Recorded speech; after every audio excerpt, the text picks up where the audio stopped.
عمر صاحب، وزیر دفاع خواجہ آصف صاحب کہہ رہے ہیں کہ اس وقت آپ کی حکومت خیبر پختونخوا میں یہ جو ریسرجنس دیکھی جا رہی ہے پورے ملک بھر میں ٹیررزم کی، اس کے جو ذمہ دار ہیں وہ سابق وزیر اعظم عمران خان صاحب، سابق آرمی چیف جنرل باجوہ، سابق آئی ایس چیف جنرل فیض، یہ تینوں کو بلیم جاتا ہے کیونکہ انہی کی وجہ سے آپ نے دوبارہ سیٹل کروایا طالبان کو پاکستان میں، اینڈ ہمیں فلیئر اپ کرتی ہوئی دہشت گردی نظر آ رہی ہے. اور وہ کہہ رہے ہیں کہ اب جو آپ لوگ جس طرح سے آپ کی کے پی گورنمنٹ ہے وہ پرائیورٹائز کر رہی ہے political battles over security of the people.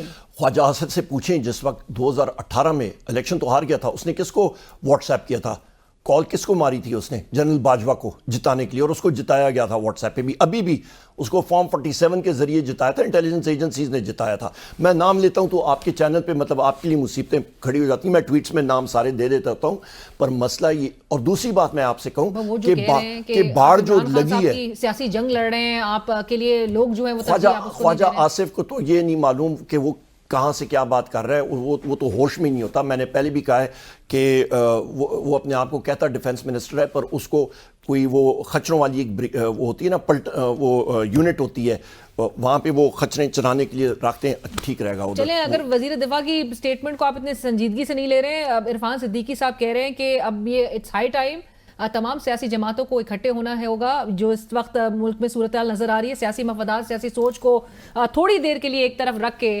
اکٹھے ہونا ہوگا، ایک سیم پیج پہ ہونا ہوگا. ملک اس وقت جو دہشت گردی کی افریت ہے وہ تو ملک کو شدید نقصان. علینا صاحب، ان کا کیا پیج؟ ہم لوگ اردلیوں کا کیا پیج ہوگا؟ یہ میں نے آپ کو بتایا نا، یہ صبح اٹھتے ہیں ڈھونڈ رہے ہوتے ہیں کہ کون سا بوٹ آج پالش کریں. ان کی تو یہ اوقات ہے نا. سب سے پہلی بات ہے، آپ تو ان کو چیلنج دے رہے ہیں کہ آپ کے ساتھ چلیں اور چل کے بازار. میری اوپن چیلنج ہے گورنمنٹ کا، کوئی منسٹر ہو آ جائے بغیر پروٹوکول کے، آ جائے بازار میں چلتے ہیں، کوئی کیمرہ مین ہو اور پوچھیں کہ مہنگائی کہاں پہ جا رہی ہے. ان کو الف بے نہیں پتا. پبلک اکاؤنٹس کمیٹی میں ہمارا سیشن ہو رہا تھا اکنامک افیئرز ڈویژن کا. قرضوں کا جو حجم ہے، صرف ایکسچینج ریٹ اس منسٹری آف فائنانس کی، ان کی گورنمنٹ میں شہباز شریف کی، ابھی جو پی ڈی ایم کی گورنمنٹ تھی، ایکسچینج ریٹ انہوں نے فور کاسٹ کیا تھا 164، ایکچوئل چڑھا تھا 265. اس کی وجہ سے قرضوں کا حجم آپ کا 400 ارب روپے مزید آپ کو دینے پڑ رہے ہیں اس سال قرضوں کی مد میں، صرف اس سال. اور جو قرضے آپ نے ری شیڈیول کرائے ہیں کہ آپ نے قرضوں کی ادائیگی جو سود ہے وہ آپ اگلے سالوں میں دیں گے، وہ ابھی ہمارے جنید اکبر صاحب کو ہم نے ریکویسٹ کی تھی، انہوں نے ساروں کو بلایا کہ اس کو ہمیں کیلکولیٹ کر کے دیں، کیونکہ مختلف سیکٹرز میں ہوتا ہے. اور میرا رف ایسٹیمیٹ ہے یہ تقریباً 2-3 ہزار ارب روپے سے زیادہ جائے گا جو ہمیں ادائیگی کرنی پڑے گی سود کی مد میں. اس دن تو ہم بڑی تقاریر سن رہے تھے، بڑی سپیچز سن رہے تھے کنونشن سینٹر سے. ہمیں 27 ارب ڈالر کی بات بتائی جا رہی ہے، دیگر ممالک سے ہمیں جتنی اماؤنٹ ملنے جا رہی ہے بڑی اکنامک اپرچونٹیز ہوں گی. ایک دھیلا نہیں ہے. میں نے 40 سوال کیے ہیں قومی اسمبلی میں، آج تک اس کا ایک جواب نہیں آیا. اسپیکر کے پاس میں گیا اس کے آفس میں اور میں نے کہا جی مجھے اس کے جواب چاہیے. اس نے کہا گورنمنٹ نہیں دے رہی ہے، میں کیا کروں؟ نمبر 1 میں نے کہا آپ اس پہ کویسچن اینڈ آنسرز بک میں آپ چھاپ دیں، سوال جواب لینا ہمارا کام ہے. اس میں نے پوچھا ہے کہ ایس آئی ایف سی کی کارکردگی کیا رہی ہے وہاں پہ، کون سے نل بٹن. مجھے بتا دیں آپ کی ڈائریکٹ فورن انویسٹمنٹ پاکستان میں 50 سالوں میں اتنی کم نہیں ہوئی، زیرو. آپ کے قرضے چڑھ رہے ہیں، آپ کا افراد زر آپ کی چڑھی ہوئی ہے، آپ مہنگائی آسمانوں سے بات کر رہی ہے، ان ایمپلائمنٹ آپ کی ریکارڈ پہ ہے، آپ کی بے روزگاری، آپ کا جو لوگ، آپ کا پاورٹی لائن غربت کی لکیر سے نیچے گئے ہیں، 2 کروڑ لوگ غربت کی لکیر سے نیچے گئے ہیں اس پچھلے 2 سالوں میں.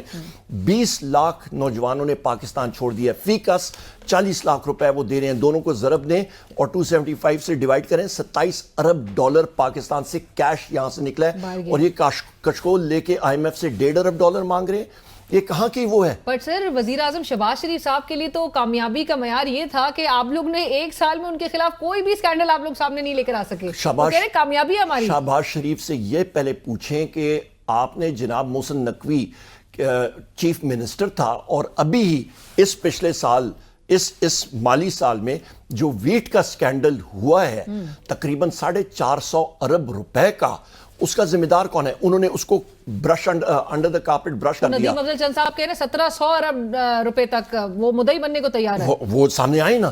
اور ویٹ سکینڈل یہ ہو گیا, پھر چینی کا سکینڈل, جتنے سکینڈلز آپ دیکھیں, رمضان شوگر مل کا ایشو تھا وہ انہوں نے کارپیٹ نیچے کر دیا. بڑی کامیابی ہے ان کی کہ اپوزیشن جو ہے وہ ایک سال میں آپ لوگ ان کو ٹف ٹائم ہی نہیں دے سکے, یہ اسموتھلی انہوں نے ایک سال گزار لیا, کہتے ہیں اگلے بھی 4 سال مزید گزار لیں. بالکل نہیں, ان میں سے کوئی بندہ, آپ یہ دیکھ لیں قومی اسمبلی میں الحمدللہ بحیثیت لیڈر آف دی اپوزیشن 13.5 گھنٹے میں ہی بولتا رہا ہوں. اس کے بعد گورنمنٹ کا تقریباً 4.5 گھنٹے بولا ہے, اور وہ بھی جو ہم لوگ بات چیت کرتے رہے, سپیچز کرتے رہے, ایک سیکنڈ زور سے ہم نے لیا ہے.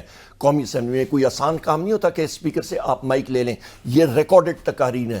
ایک چیز وہاں پہ آپ کا 27 نومبر کے حوالے سے, آپ کا 9 مئی کا فالس فلیگ آپریشن, میری بجٹ سپیچز اٹھائیں, اس کے بعد دیکھیں ایک چیز جو ویپن سسٹمز استعمال ہوئے ہمارے خلاف, ہمارے لوگ شہید ہوئے, ہمارے 14 لوگ یہاں پہ ڈی چوک میں شہید ہوئے, ایک چیز ہم نے وہ ڈاکیومنٹ کرائی ہے. وہ بات درست ہے کہ ایک سال میں اپوزیشن کو ذرا بھی بریدر نہیں دیا گیا, جس قسم کے حربے استعمال کیے گئے, جس طرح سے جو گرفتاریاں اور جو لوگوں کے گھروں پہ چھاپے اور گھس کے جس طرح سے لوگوں کو ہراس کیا جا رہا ہے, وہ تو تاحال جاری ہے.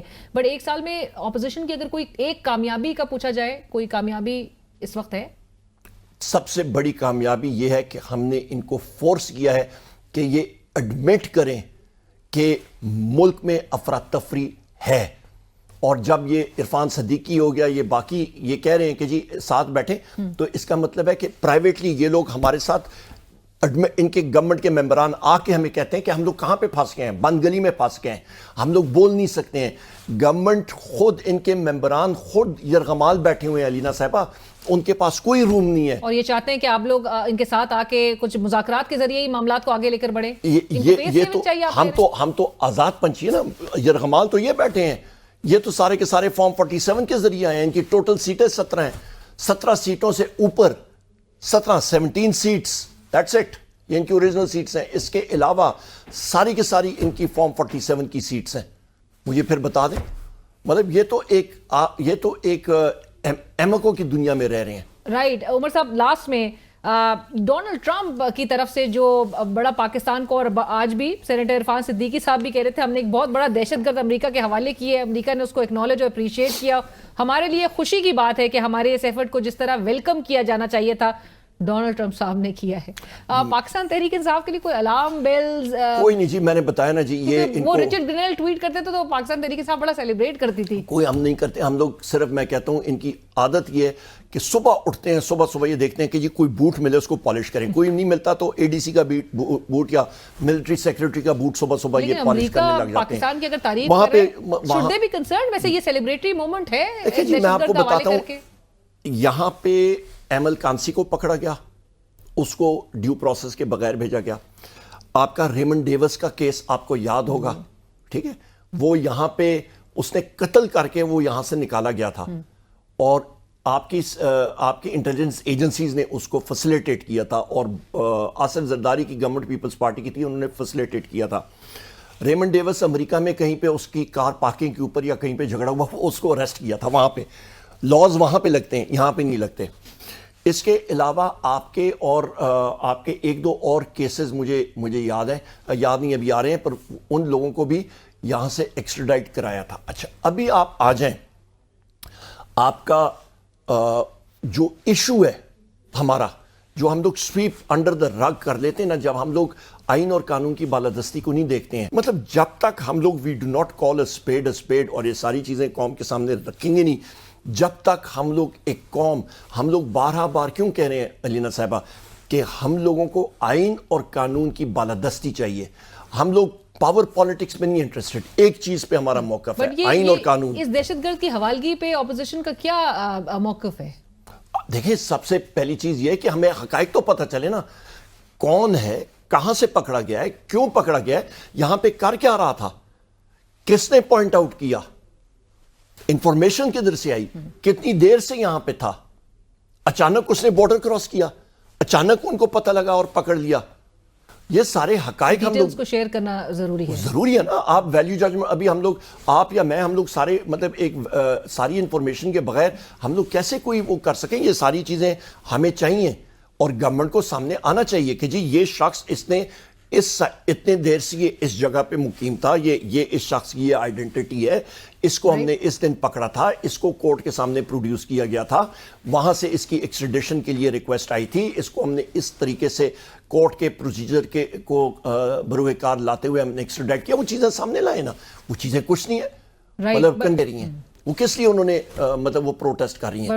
عمر صاحب, جس طرح سے آپ نے کہا کہ اس ملک میں جہاں پر ججز خود انصاف کے متلاشی ہوں, وہاں پر عام آدمی, اور آپ کو لاہور ہائی کورٹ کے باہر کا آپ کو منظر یاد ہوگا جب وہ ایک ملازم جو ہے جس نے اپنے آپ خود سوزی پر جو مجبور ہوا, وہ بھی انصاف کا متلاشی تھا پچھلے 5 سال سے.